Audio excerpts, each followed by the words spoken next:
Donc, bouton, clic et événement. Événement est très important ici, pourtant il n'est pas dans le titre. Un instant, j'essaie de voir où est-ce que je pourrais mettre la binette sans trop porter ombrage à tout ce qu'il y a dans la diapo. Donc, commencez par ajouter dans la barre d'outils, vous avez un label, vous avez un link label. Donc, commencez par ajouter le label, le link label. Donc, le label, c'est ça ici. Le link label, c'est ce que vous avez ici. Donc, effectuez, en fait, vous avez, ce que vous faites, pour ajouter ça, vous avez plusieurs possibilités. Il y en a une, je crois que c'est double-cliquer dessus. Automatiquement, il va s'ajouter. Mais ça dépend peut-être des trucs, là. L'autre chose que vous pouvez faire, c'est draguer, tout simplement. Cliquez, vous draguez, vous allez le mettre où vous voulez. Une fois que c'est rendu où vous voulez, des fois, vous pouvez le déplacer, vous pouvez l'agrandir. Bon, vous comprenez le principe. OK. Donc, vous faites ça. Vous faites qu'est-ce qui est écrit ici. Donc, en fait, faites qu'est-ce qui est écrit là, tout simplement. Donc, j'ai pas l'intention de toujours relire qu'est-ce qui est écrit. Donc, quand c'est clair, ben, je pense que c'est clair. Ça fait que vous faites qu'est-ce qui est ici, vous faites qu'est-ce qui est ici. Ensuite de ça, voilà maintenant le moment d'associer un événement. Donc, il y a plusieurs façons d'associer des événements. Vous pouvez, dans ce cas-là, dans le cas d'un bouton, vous pouvez double-cliquer directement sur le bouton dans le concepteur de formulaire, ou alors, vous pouvez double-cliquer dans la zone libre face à l'événement clic de la fenêtre des propriétés du bouton. OK? Donc, dans ce cas-là, ici, on double-clique sur le bouton et vous allez avoir le code du formulaire qui va s'afficher. Donc, chaque formulaire interface possède un code en arrière. Donc, ce code-là, on l'appelle le code behind. Je ne sais pas si on en parle ici. Si on n'en parle pas, on va en parler plus loin. Et, entre autres, dans ce code-là, vous avez le code du constructeur. En fait, vous avez le formulaire principal qui est une classe, okay, qui hérite de form, qui est la classe parente de tous les formulaires. Et vous avez dedans un constructeur ici qui appelle le initialize component, qui permet d'initialiser tous les composants, donc tous les boutons et toutes ces patentes-là que vous avez dans votre interface. Et vous avez une nouvelle méthode ici qui s'est automatiquement ajoutée quand vous avez double-cliqué sur le bouton ou que vous avez double-cliqué en face de l'événement clic. Vous avez automatiquement un gestionnaire d'événements qui a été rajouté dans votre code qui s'appelle bouton bonjour clic et qui, en fait, le code qui est là-dedans va s'exécuter automatiquement quand vous allez peser sur le bouton. C'est relativement simple. Donc, pour le moment, le code ne fait rien du tout. Donc là, ce qu'on peut faire, c'est rajouter du code dans ce gestionnaire-là. Donc, on peut demander d'afficher un message box. Donc, messagebox.show avec le message qu'on veut afficher. Et quand vous allez cliquer sur le bouton à ce moment-là, vous allez voir le message ici apparaître. Donc, bonjour le monde. Donc, MessageBox, c'est quoi? C'est une classe utilitaire de WinForms qui permet d'afficher des messages relativement simples à l'écran. La formule qu'on voit ici, c'est une utilisation 5 de MessageBox, mais il y a moyen d'afficher des MessageBox un petit peu plus étoffés, comme vous allez le voir plus loin. Donc, quand la boîte de message, quand le message s'affiche, si vous essayez, vous êtes obligé, quand le message s'affiche ici, vous êtes obligé de cliquer sur OK. Si vous ne cliquez pas sur OK, vous ne pourrez pas revenir. Si vous ne cliquez pas sur OK, vous ne pourrez pas revenir en arrière. Donc, est-ce que je ne pourrais pas revenir en arrière, c'est ça. Il faut absolument cliquer sur OK avant de pouvoir revenir à la fenêtre principale. Donc ça s'appelle une boîte de dialogue ou le bonjour le monde, c'est un message, mais la petite affaire qui s'affiche, on appelle ça une boîte de dialogue. Donc, le boîte de dialogue est modal. Modal, ça veut dire que vous êtes obligé de cliquer sur OK ou de faire quelque chose avec la boîte avant de pouvoir retourner à votre fenêtre principale. OK? Donc, modal, ça veut dire qu'il faut faire quelque chose avant de revenir à la fenêtre principale. Donc, voilà. Donc, modal. Donc, ici, on dit des choses, en tout cas. Faites ce qui est écrit. Donc, moi, je parle, mais en même temps, faites ce qui est écrit sur la diapo. Là. Je ne répète pas tout ce qui est écrit sur les diapos, comme je vous dis. Donc,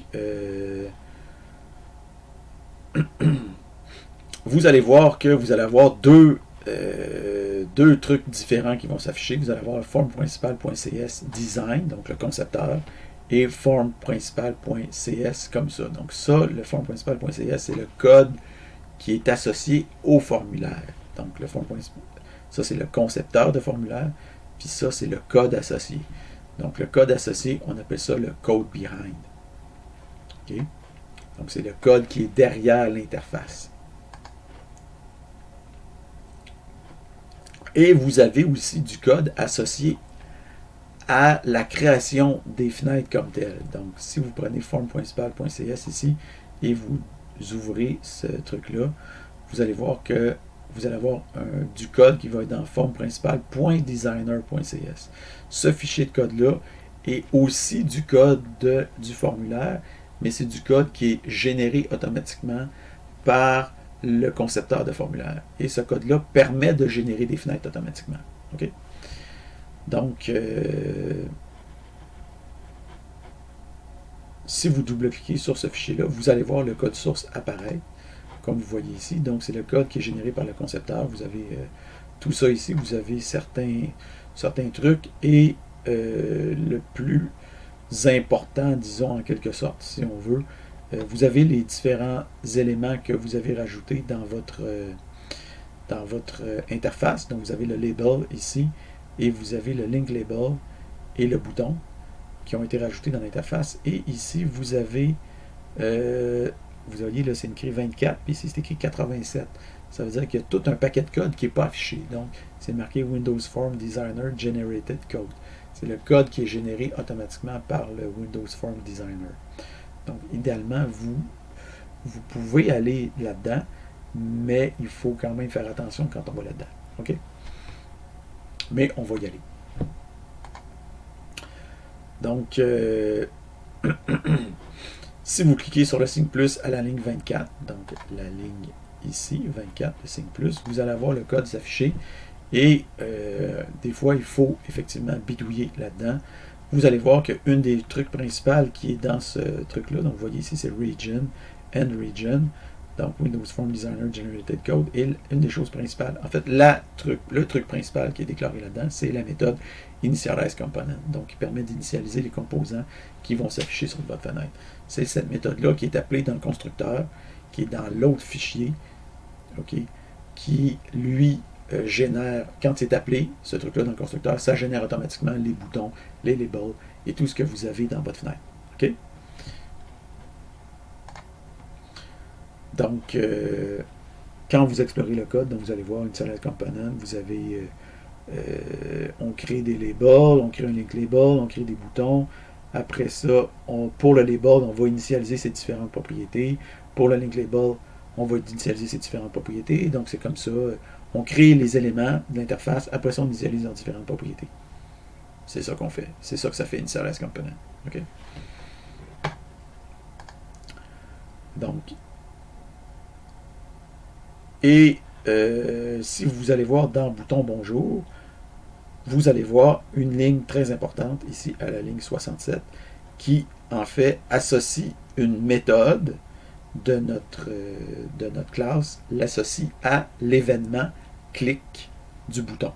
Donc, this.bouton.bonjour.click plus égal new system.eventhandler, puis entre parenthèses, this.bouton.bonjour.click. Donc, on prend la méthode click, puis on l'associe en tant que gestionnaire d'événements, event handler, gestionnaire d'événements, on l'associe en tant que gestionnaire d'événements pour l'événement clic de notre bouton. OK? Donc, je vous dis ça parce que des fois, il faut associer nos propres événements, il faut le faire en le codant. OK? Parce que c'est comme ça. Des fois, ça arrive qu'il faut gosser avec ça, puis il faut savoir c'est quoi cette patente-là. Si, ensuite de ça, vous allez dans programme.cs, donc programme.cs, c'est un autre fichier généré automatiquement par WinForms.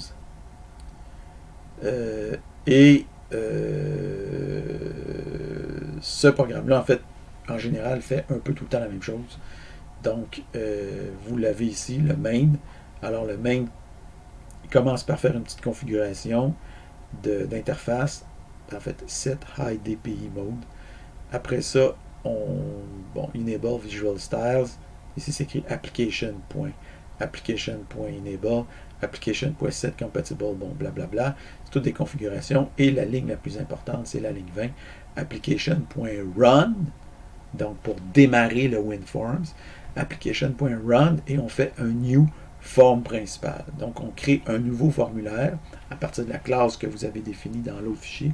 On crée un nouveau formulaire et on dit d'exécuter l'application avec ce nouveau formulaire-là. Donc, ce code-là, il fait tout, en fait, d'une certaine façon. Donc, c'est le code le plus important pour lancer l'application Windows ou WinForms. Donc, on va maintenant passer en revue, si on veut, la séquence de démarrage d'exécution d'un programme WinForms, qui n'est pas tout à fait la même qu'un programme console. Donc, évidemment, d'abord, c'est le programme main, c'est la fonction main de programme.c# qui est d'abord exécutée. Ce code va appeler le constructeur de la forme du formulaire principal et ce code-là est exécuté. Okay? Donc, pour initialiser le formulaire principal. Donc, le constructeur va appeler et il va exécuter d'abord initialize component de forme principale.design.c# qui est autogénéré par le concepteur de formulaire de Visual Studio. Ce même constructeur appelle ensuite votre propre code d'initialisation au besoin dans forme principale.c#. On va revenir à ça plus loin dans l'exercice. Ensuite, le main de programme.c# avec application.run va transférer ensuite le contrôle à WinForms avec votre nouvelle forme principale. WinForms va alors afficher votre formulaire et va démarrer ce qu'on appelle une boucle événementielle. Donc, la boucle événementielle, c'est quoi? C'est quelque chose qui attend que vous fassiez des actions sur la fenêtre. Donc, vous cliquez sur des boutons, vous cliquez sur des menus, vous agrandissez la fenêtre, ce genre de choses-là. Donc, la boucle événementielle attend que vous interagissiez avec l'interface. OK? Donc, la boucle événementielle va se terminer lorsque votre programme reçoit l'ordre de se fermer, ce qui met fin à l'exécution de l'application. Donc, si on trace un diagramme de séquence pour illustrer ce qu'on vient de dire, donc vous lancez l'exécution de l'application qui automatiquement va appeler le main de programme.c#, qui lui va appeler le constructeur de, ici j'ai marqué programme principal, mais c'est forme principale, va appeler le constructeur de forme principale qui lui va appeler le initialize component qui est situé dans forme principale design.c#. Le contrôle va revenir ici. Ensuite de ça, vous initialisez les autres trucs que vous avez besoin d'initialiser. On va revenir là-dessus plus loin.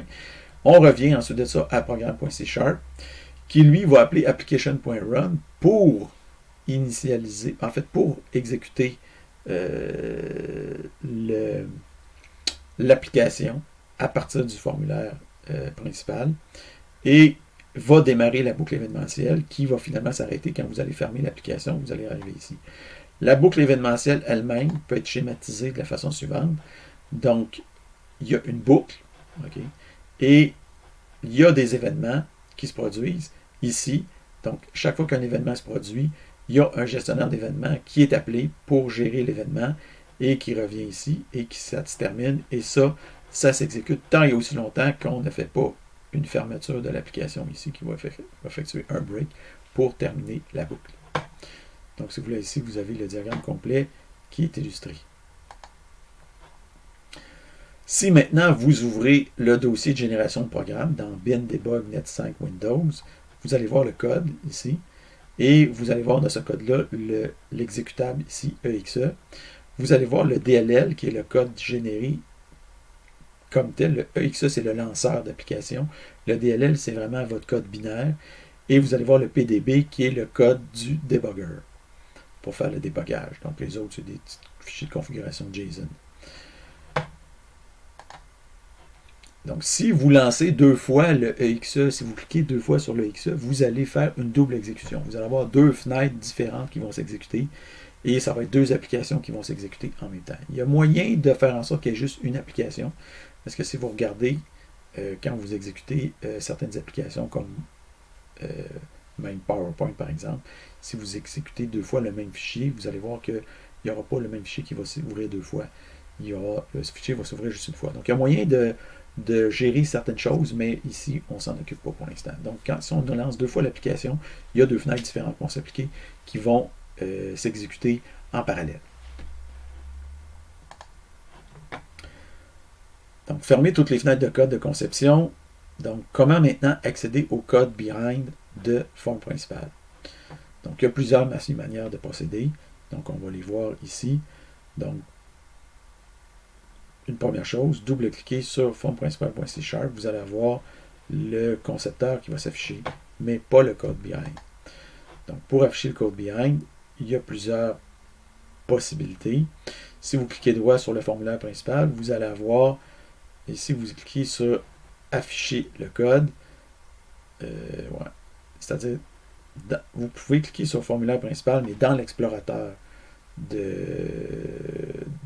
projet, et vous allez avoir affiché le code. Donc ça, c'est une première façon de procéder. Une deuxième façon, c'est de cliquer carrément dans le gestionnaire, dans le concepteur de formulaire, vous pouvez cliquer sur afficher le code ici. C'est une autre façon de faire. Et une troisième façon de faire, c'est disons, d'expansionner ce que vous avez dans votre classe ici et de double-cliquer sur le constructeur pour afficher son code behind. Maintenant, la destruction de gestionnaire d'événements.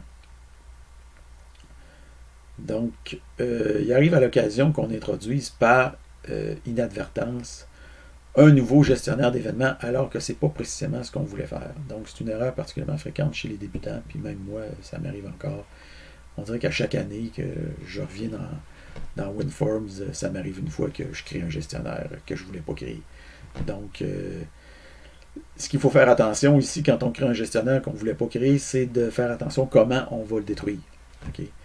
Donc, c'est surtout le mauvais réflexe qui survient après qui est dommageable. Donc, dans le formulaire, dans le concepteur de formulaire, double-cliquez sur la fenêtre principale. Vous serez alors redirigé vers le code behind avec un bout de code automatiquement généré pour vous comme ceci. Prochaine diapo.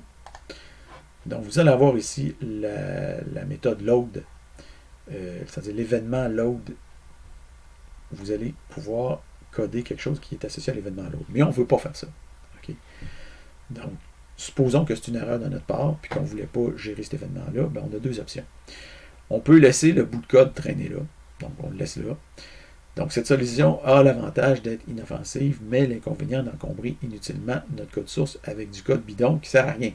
Donc, moi, personnellement, je déteste avoir du code bidon qui ne sert à rien, et je déteste le voir du code bidon qui ne sert à rien chez mes étudiants. Vous êtes avertis. Donc, une autre possibilité, c'est de supprimer le code bidon. Une autre option, c'est de supprimer le code bidon, mais ce n'est pas la bonne chose à faire. C'est-à-dire, c'est la bonne chose à faire si vous voulez, mais il faut le faire de la bonne façon. Donc, le mauvais réflexe, c'est carrément de le supprimer sans poser de questions. Donc, on prend ce code-là, on dit « Ah, il génère automatiquement. Il ne devrait pas être généré. » On le supprime. Donc, par exemple, ici, on peut le mettre en commentaire au lieu de le supprimer. Donc, on commence par le mettre en commentaire. Après ça, on lance l'application. On va voir que ça ne va pas marcher parce qu'il va y avoir une erreur de compilation. Pourquoi? Parce que la méthode InitializeComponent du formulaire essaie d'associer la méthode form.principal_load comme gestionnaire de l'événement load du formulaire, mais cette méthode n'existe plus car on vient de l'effacer ou de la commenter. Donc, il va y avoir quelque part dans votre code, là, ça va être écrit this.load plus égal new system.eventhandler, blablabla. Donc, form.principal_load, il n'existe plus. Cette méthode-là n'existe plus, on vient de l'effacer ou de la mettre en commentaire. Donc, notre programme ne compile plus. Donc, ce qu'il faut faire, c'est, en quelque sorte, détruire le gestionnaire. Donc, on pourrait aller dans le code et effacer la ligne fautive. Okay, moi, personnellement, des fois, j'ai tendance à faire ça. Mais on peut aussi passer par le concepteur, et c'est ce que je vais vous montrer ici. Donc, décommenter le code du gestionnaire, relancer l'application. Ça devrait rentrer dans l'ordre, mais maintenant, on veut détruire ce code-là. Donc,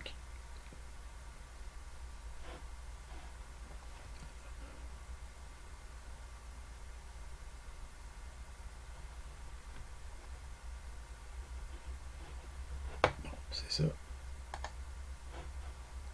Donc, réparer le code de conception. Donc, cliquez sur l'instance de l'erreur. Donc, blablabla, vous êtes redirigé ici. On voit c'est où l'erreur.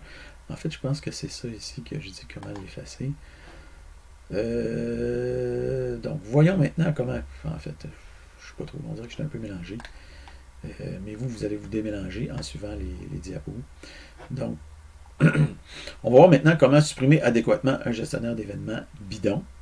Donc, double-cliquer sur le formulaire principal pour générer à nouveau un gestionnaire bidon comme celui-ci. Donc, en fait, c'est parce que là, j'ai montré comment le supprimer manuellement. Là, maintenant, on va voir comment le supprimer à partir du concepteur. Donc, on crée une nouvelle affaire et là, on voit ici dans l'explorateur de propriété, dans les événements, on voit le gestionnaire d'événements ici qui est associé à l'événement load. Donc, ce qu'on peut faire pour enlever cette association-là, c'est cliquer droit ici sur l'événement et faire réinitialiser, ce qui va enlever l'association. Plutôt qu'on ait besoin d'aller dans le code pour l'effacer par nous-mêmes, on peut l'enlever à partir du gestionnaire ici. Donc, si on revient dans le code behind, à ce moment-là, Visual Studio va peut-être avoir automatiquement détruit votre méthode bidon, ou sinon, vous pouvez maintenant l'effacer en toute sécurité.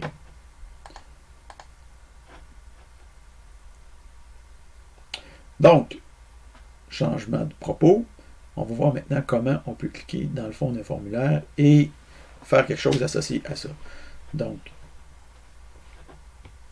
commencer par préserver la couleur de fond et des champs privés du formulaire comme ceci. Donc, on est dans le constructeur et on initialise les composants. Et après ça, qu'est-ce qu'on fait? On se définit deux variables. Ici, couleur initiale et couleur nouvelle, qui est rouge. Et on préserve à la ligne 21 la couleur initiale en allant chercher le this.backColor. Donc, ça, c'est la couleur initiale qui est utilisée pour la couleur de fond de notre formulaire.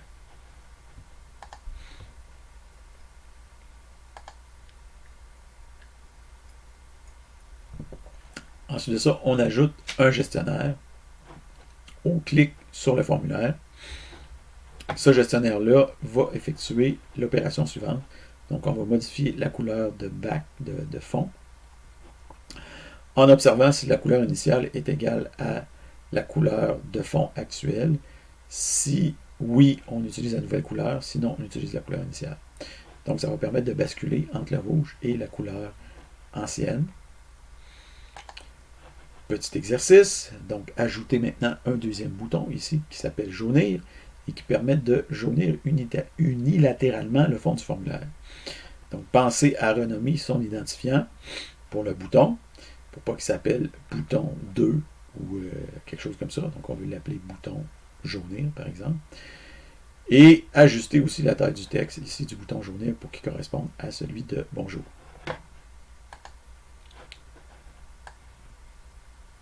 Une façon peut-être un peu plus simple de créer des nouveaux boutons, c'est de cloner des boutons existants. Par exemple, vous pourriez sélectionner le bouton bonjour ici et faire un copier-coller pour après ça déplacer le clone et le renommer, par exemple, bouton bonjour 2 ici. Donc, vous pouvez ensuite démarrer le programme pour vérifier que ça fonctionne.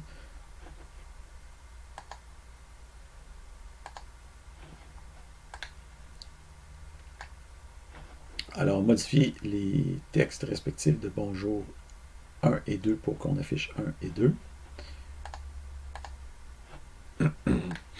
Alors, ce qu'on aimerait faire maintenant, c'est retracer l'envoyeur du... c'est qui a déclenché l'événement. Donc, ici, on a l'object sender, puis là, on a les event args E. Donc, le sender, c'est le composant qui est à l'origine de l'événement. Donc, on peut vérifier si le sender, c'est un bouton. Donc, est-ce que c'est un bouton qui a généré l'événement? Si c'est un bouton, donc si le sender est un bouton, alors dans le message box, on va afficher le texte du bouton suivi de le monde. Si vous faites ça, vous allez voir que si vous cliquez sur le bouton 1, ça va afficher bonjour 1, le monde.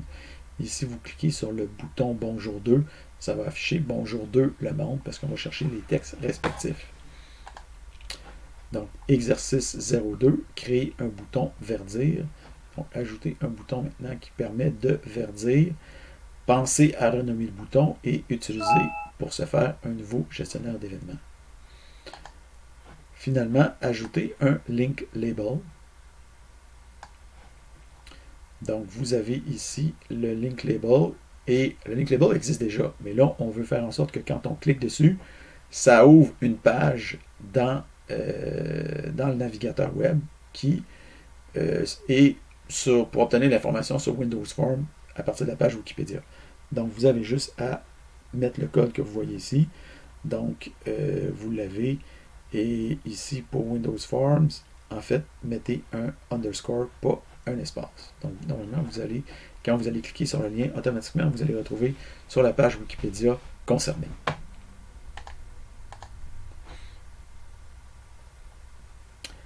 Donc, pour ce qui est du bouton verdir, vous avez dû créer un nouveau gestionnaire d'événements, mais est-ce qu'on n'aurait pas pu faire le travail avec un unique gestionnaire pour les deux boutons? Alors, on parle de bouton jaunir et bouton verdir. Alors, c'est ainsi qu'intervient la propriété tag. Donc, la propriété tag permet d'associer des informations additionnelles à un contrôle. Donc, dans le constructeur, ajouter deux nouvelles lignes. Donc, les deux nouvelles lignes qui sont ici. Donc, 10.boutonjaunir.tag, c'est la couleur jaune, et 10.boutonverdir.tag, c'est la couleur verte ou verte gazon. OK, vert gazon. Donc, à partir de là, dans le bouton jaunir clic, qu'est-ce qu'on peut faire? On peut vérifier d'abord si le sender c'est un bouton et que son tag c'est une couleur. Dans ce cas-là, le 10.backcolor c'est la couleur en question. Sinon, on affiche un show. Point, ça ne marche pas. Okay.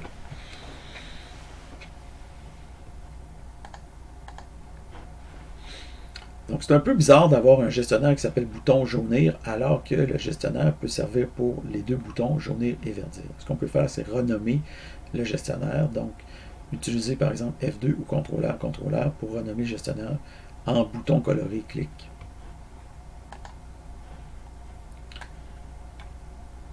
Donc, gestionnaire générique versus spécifique. Donc, un gestionnaire d'événements spécifique est associé à un événement bien précis et à un composant bien précis de l'interface graphique. Un gestionnaire d'événements générique est potentiellement associable à plusieurs événements différents et à plusieurs éléments de l'interface graphique. Notre formulaire dispose actuellement de 3 gestionnaires d'événements. Vous pouvez constater qu'ils ont tous la même signature. Le premier et le troisième sont génériques alors que le deuxième est spécifique. Donc, forme principale, point clic, c'est spécifique. Bouton bonjour et bouton coloré, c'est des gestionnaires génériques. Alors, est-ce qu'on ne pourrait pas remplacer le gestionnaire spécifique, forme principale, clic, par le gestionnaire générique, bouton coloré? On peut essayer pour voir. Donc, commençons par ajouter un tag au formulaire lui-même. Donc, this.tag égale color.red. Donc, la couleur associée au formulaire lui-même, c'est rouge.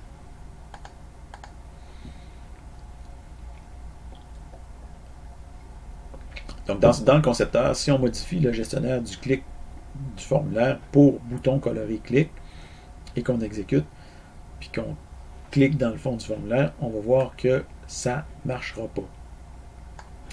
Alors, c'est quoi le problème? Donc, pour voir un peu c'est quoi le problème, on peut débugger un programme WinForms. Donc, pour débloquer le programme, pour débugger un programme WinForms, vous pouvez mettre un point d'arrêt dans le gestionnaire d'événements, par exemple, bouton coloré clic.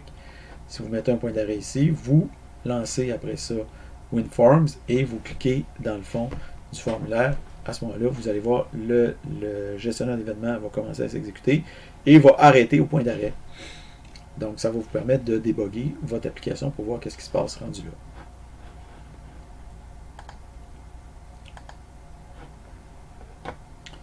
Donc, vous allez voir en exécutant pas à pas, pour passer à l'instruction suivante, que le sender, c'est une forme principale, ici comme on le voit. Et quand on va exécuter le code sender is button, ben, ça ne marchera pas parce que le sender, c'est pas un button, c'est un formulaire. Okay. Donc, voilà, on sait maintenant c'est quoi le problème. Donc, on peut stopper le débugage.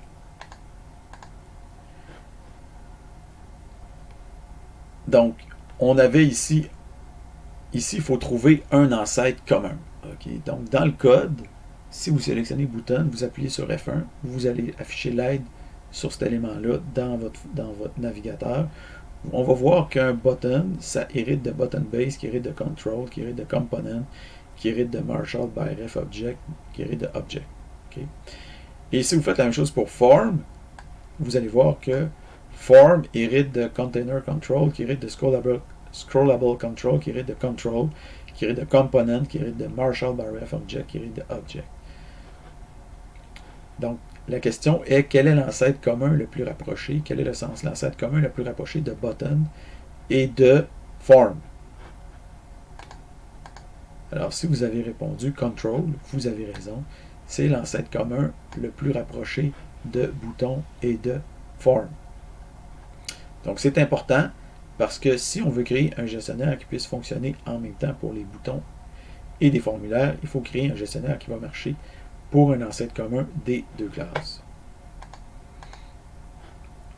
Donc, on peut ensuite modifier le code du gestionnaire, comme vous voyez ici, pour prendre en compte l'ancêtre commun. Donc, si le sender est un contrôle, et que le tag de ce contrôle-là, c'est une couleur, alors this.backColor égale couleur, sinon messagebox.show, ça ne marche pas. Alors, une fois que vous avez fait cette modification-là, et que vous exécutez, vous allez voir, ça devrait fonctionner. Alors, on va voir maintenant comment on peut quitter l'application. Donc, évidemment, on peut cliquer dans le coin supérieur, mais des fois, on veut aussi quitter. On peut faire des boutons où on peut provoquer le fait de quitter à la demande. Okay? Donc, une façon de faire ça, c'est très simple. Vous pouvez ajouter un bouton quitter et ajouter un gestionnaire d'événements, par exemple, bouton quitter.click, et vous faites this.close. Si vous faites ça, pouf, ça ferme le formulaire. Donc, on se rappelle que this, ça fait référence à soi-même. Donc, si vous mettez ça dans le code du formulaire, ça fait moi le formulaire, .close. Donc, je me ferme moi-même. Okay? On va passer maintenant à un concept d'ordre des tabulations. Donc, exécuter le programme et appuyer sur la touche de tabulation du clavier, et ce de manière répétitive. Le focus passe d'un bouton à l'autre de la fenêtre et revient au premier bouton au bout d'un certain nombre de tabulations. Donc, cet ordre permet de contrôler convenablement le formulaire à l'aide du clavier sans passer par la souris. Mais l'ordre actuel n'est probablement pas très intuitif pour l'utilisateur du clavier. Donc, ce qu'on voudrait, c'est avoir un ordre de tabulation qui est, disons, conséquent. Donc, on voudrait que l'ordre soit le suivant, wiki, bonjour 1, bonjour 2, journée, on va dire quitter. Donc, si vous allez afficher chacun des contrôles, vous allez voir que chacun possède une propriété tab index. Donc, le tab index, ça indique l'ordre dans lequel les contrôles vont être. On va naviguer à travers les contrôles avec la touche tabulation. Donc, on y va en ordre croissant à partir du plus bas. Donc là, on voudrait un ordre qui soit, disons, cohérent. Donc, petite vérification. Donc, une fois que vous avez fait la modification de l'ordre des tabulations, donc rendu ici, votre formulaire principal devrait avoir seulement 4 gestionnaires. Donc, éliminer les gestionnaires superflus. Vous avez button bonjour, clic, bouton coloré, clic, bouton quitter, clic, et link label wiki, link clicked. Aussi, vous devriez avoir des noms pour pratiquement chacun de vos éléments dans votre formulaire. Donc, soit que vous le vérifiez dans le code, ou soit que vous le vérifiez dans l'explorateur ici de votre classe. Donc, vous devriez avoir un nom pour chacun ici, chacun de vos composants. Donc, une fois que vous avez fait ça, vous pouvez enfin utiliser Git pour sauvegarder. Voilà, vous avez ici votre message que vous pouvez ajouter.